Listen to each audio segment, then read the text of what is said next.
este nuevo video de Yo Amo Medicina continuaremos con el estudio del aparato digestivo de histología.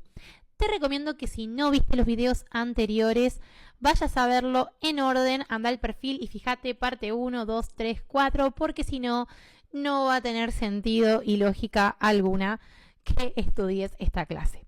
Bien, habíamos quedado en ilion, otra de las partes del intestino delgado. El ilion, como todo órgano del tubo digestivo, como veníamos charlando en los videos anteriores, está formado por 4 capas: la mucosa, la submucosa, la muscular externa y la serosa. Esto se torna un poco reiterativo, ¿vieron? Siempre son las mismas 4 capas con las características, ¿no?, en cada uno de los órganos.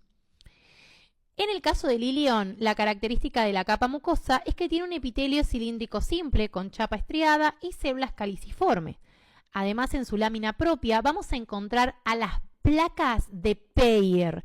Y esto es importantísimo. Las placas de Peyer es un nodo linfático que está en la lámina propia del ilion y que es característico de este órgano. Es lo que me va a dar el diagnóstico de ilion. Así es, la placa de Peyer en el preparado es lo que les da la pauta de que ese órgano es un ilion. Es diagnóstico. Así que clave y pregunta de examen, placa de Peyer. En la capa submucosa vamos a tener tejido conectivo colágeno denso no modelado.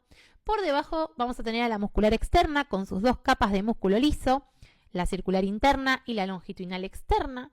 Y la cuarta capa, que es la serosa, que al igual que las anteriores no tiene otra diferencia respecto a los otros órganos del tubo digestivo. ¿Sí? Vamos a encontrar adipocitos, tejido conectivo colágeno laxo no modelado, mesotelio y no más que eso. El siguiente órgano es la última porción del intestino delgado y es el yeyuno. Como siempre, mucosa, submucosa, muscular externa, serosa. La mucosa del yeyuno tiene un epitelio cilíndrico simple con chapa estriada y células caliciformes también. Tiene una lámina propia con tejido conectivo colágeno laxo no modelado. Tiene la muscular de la mucosa y en la capa submucosa tiene tejido conectivo colágeno denso no modelado. Pero el diagnóstico diferencial del yeyuno va a ser que, a diferencia del duodeno, no va a tener las glándulas de Brunner. Ni tampoco va a tener, como el ilion, la placa de Peyer.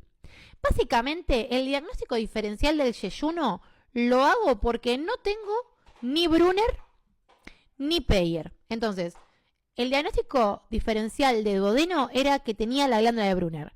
El diagnóstico diferencial del ilion que tenía la placa de Peyer. Y el diagnóstico diferencial del yeyuno es que no tiene ninguna de las anteriores, ¿sí? Porque no tiene absolutamente nada característico, simplemente no tiene ni Brunner ni Peyer, por lo tanto, si no tiene Brunner, no tiene Peyer, ¿qué es? Yeyuno, por descarte. En la capa muscular externa no hay diferencia, siguen siendo 2 capas, la circular interna y la longitudinal externa, y la capa serosa sigue teniendo adipocitos, mesotelio y tejido conectivo colágeno laxo no modelado. A lo largo de todo lo que es el epitelio del intestino delgado, vamos a tener a las células de Paneth, a los enterocitos y a las células enteroendocrinas. Las células de Paneth se ubican en la base de las glándulas intestinales. ¿Se acuerdan que les dije, estas células ténganlas en cuenta y se las mostré en un preparadito? Bueno, son las células de Paneth. Se ubican en la base de las glándulas intestinales, tienen un citoplasma basal basófilo y una parte apical que es acidófila. Pasa parecido a lo que pasaba con una de las células del estómago, que era la célula principal. ¿Se acuerdan que tenía 2 tintes? La parte basal basófila y la parte apical acidófila. Bueno, con la célula de Paneth pasa lo mismo. Es una célula que su citoplasma a nivel basal es basófilo intenso, pero a nivel apical es acidófilo, ¿sí? Tiene de vuelta 2 colores, ¿sí? Y la principal función va a ser mantener la inmunidad innata de la mucosa a través de secreción de sustancias antimicrobianas. Esta célula es muy tomada. Me voy a tomar el atrevimiento de volver hacia atrás porque les quiero mostrar.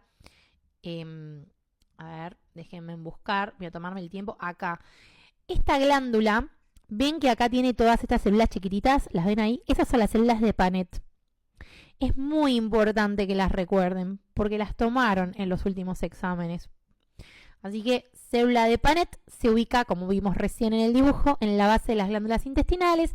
Tiene ese color vivasal, sí, lo veo con mayor aumento al que lo vimos recién, obviamente. Y recuerden que tiene una función inmune importante. Respecto a los enterocitos, son células cilíndricas altas con un núcleo basal, tienen numerosas microvellosidades y no tienen, la verdad, más importancia que simplemente absorción y secreción de enzimas glucoproteicas. Y las células enteroendocrinas, como ya las habíamos estudiado en estómago, hay abiertas, hay cerradas. Son células que justamente tienen una función endocrina en lo que es el tubo digestivo. Está en varios de sus órganos, también está en el intestino. Y sintetizan hormonas endócrinas y parácrinas, como por ejemplo colecistoquinina, secretina y el polipéptido inhibido gástrico, que es el GIP. También pueden secretar motilina. Esto es a modo de dato choice, porque como ya les dije anteriormente, las enteroendocrinas en histología no suelen ser muy tomadas, sí en fisiología, pero no a esta altura de la carrera. De todas formas, no está de más nunca leerlas y saberlas. Acá de vuelta tenemos a las células absortivas con las microvellosidades. Recuerden que las microvellosidades lo que hacían eran aumentar la superficie de absorción de nutrientes. El intestino delgado es donde se absorben todos los nutrientes, por lo cual todo el epitelio de los distintos órganos del intestino tienen microvellosidades. Bien, y el último órgano, para ya ir cerrando lo que es la clase de tubo digestivo, va a ser el colon, que de vuelta vamos a tener una mucosa, una submucosa, una muscular externa y una serosa. Con respecto a la mucosa del colon, va a ser un epitelio cilíndrico simple con chapa estriada, células caliciformes que van a ser muy abundantes, más abundantes que en el intestino delgado. No vamos a tener las células de Panet que estuvimos hablando recién, ni tampoco vamos a tener microvellosidades, sino que vamos a tener criptas o glándulas del Lieberkühn, que es lo que me van a dar el diagnóstico del órgano, ¿sí? Las glándulas del Lieberkühn son características del colon. La submucosa está formada por tejido conectivo laxo, por lo que es nódulos linfáticos. Acá, a diferencia del intestino delgado, donde se acuerdan que teníamos en la vellosidad al vaso quilífero. Bueno, acá no hay quilífero, ¿sí? Ese vaso linfático central de la vellosidad no está más, y eso es lo que me va a servir también como diagnóstico de órgano, ¿sí? Para diferenciar el delgado del grueso. En el delgado hay quilífero, en el intestino grueso no hay quilífero. Y vamos a tener el famoso GALT, que es el tejido linfático asociado al aparato digestivo, al epitelio del aparato digestivo. Tenemos a lo que es la capa muscular de la mucosa, que tenemos a una capa circular y una capa longitudinal. Y tenemos a la muscular externa, que vamos a tener tres capas, una oblicua interna, una circular interna y una longitudinal externa. Y la última capa, que es la serosa o adventicia, que tenemos el mesotelio y los adipocitos. Hablando un poco de la función absortiva de los nutrientes y secreción de agua del duodeno, además vamos a tener función de secreción de electrolitos, sales y minerales. Acá podemos ver un preparado, ¿sí?, de colon, donde podemos ver el epitelio estratificado, cúbico versus con no cilíndrico. Y acá vemos una lucha de epitelios, ¿sí?, entre uno y otro. En el colon, en la porción más distal, que es la porción del colon descendente y la parte del recto, y el ano, el conducto anal, ahí se genera una lucha de epitelios importante, porque es donde suele ocurrir el cáncer de colon, el cáncer anal. Así que recuerden que siempre en todos los lugares donde hay lucha de epitelios es propicio a que se genere algún tipo de cáncer. Recto, tenemos la mucosa, como siempre, la submucosa, la muscular externa y la serosa o adventicia, que sería esta capa que está acá. Siempre recuerden que todos los órganos del tubo digestivo tienen estas capas: mucosa, submucosa, muscular externa y serosa. Y que lo único que hay que ir agregándole son las características principales de cada una. Recordemos también que el recto desemboca en el ano, en el conducto anal. Esto que está acá sería todo recto, recto, recto, y acá estaría el conducto anal. El conducto anal tiene 3 zonas, una zona que es la zona colorectal, una zona de transición anal y una zona escamosa. Esta zona de transición anal es donde se genera la lucha de epitelio, de este epitelio cilíndrico que viene del recto con el epitelio ya cúbico y luego finalmente plano del conducto anal. Y es importante recordar esta región porque es la región donde se suelen generar los cánceres anales. Acá podemos ver una imagen de un adenocarcinoma a nivel macroscópico y a nivel microscópico de colon. Recordando que el cáncer de colon es muy frecuente, lo van a ver mucho a lo largo de la carrera en diferentes asignaturas y luego como futuros profesionales de la salud también van a ver pacientes que lo tengan, por eso es muy importante hacer prevención, screening del mismo y que sepan la histología del colon porque justamente es la base para la fisiología y histopatología. Bien, el último órgano que nos quedaría ver ya no pertenece a lo que es el tubo digestivo, sino que es un órgano aparte del aparato digestivo que sí es tomado y que sí lo tienen que saber, que es la lengua. Es un órgano muscular que se ubica en la cavidad oral, está cubierto por una membrana mucosa con un epitelio estratificado, plano, cornificado, o sea, casi tenemos queratina en su superficie. Tenemos que la mucosa de la superficie dorsal de la lengua está modificada por 3 tipos de papilas.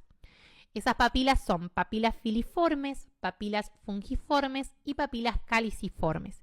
Las papilas caliciformes forman una hilera en forma de V corta, que es la V lingual, que me divide a la lengua en los 2 tercios anteriores y el tercio posterior, o sea, en lo que es el cuerpo y la raíz de la lengua.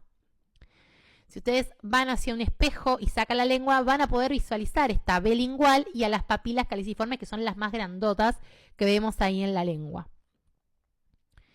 En la porción del cuerpo, la parte anterior de la lengua, están las papilas filiformes y fungiformes, que son los otros 2 tipos que habíamos mencionado anteriormente. Acá podemos ver un preparado histológico de lengua extraído del libro de Ross. Todas las siglas que ven acá, más adelante las tienen en la diapositiva de qué significa cada una de estas siglas. Por si lo quieren ver a más profundidad, le hacen un screenshot o le ponen pausa y bueno, y tienen lo que significa cada una. Yo lo que les quiero mostrar es muy leve porque no es un preparado muy tomado, pero puede llegar a ser tomado, entonces hay que saberlo. Es un preparado de lengua, un corte longitudinal. Acá podemos ver el epitelio de la lengua. Fíjense que es un epitelio que está queratinizado. Vemos a las papilas filiformes. Acá vemos a lo que es el tejido conectivo, que siempre por debajo de un epitelio hay tejido conectivo. Y tenemos al tejido muscular. La lengua es un órgano muscular y la característica más importante de la lengua, que quiero que les quede de la clase, es que fíjense en la orientación de las fibras musculares. Están de forma transversal, longitudinal, circular, es como que tiene diferente disposición de fibras. Hay fibras dispuestas en forma circular, longitudinal, transversal, oblicuas, muy variada. Es como un entrecruzamiento de fibras musculadas muy característico porque solo se ve esta diferencia de orientación de fibras musculares en lengua, no se la ve en otro órgano. Así que muy característico que se lleven ese concepto. Acá podemos ver a las papilas, cómo se forman esas elevaciones. Y bueno, no más de aparato digestivo por el momento. Vamos a ver la clase de glándulas anexas al tubo digestivo en el próximo video. Nos vemos.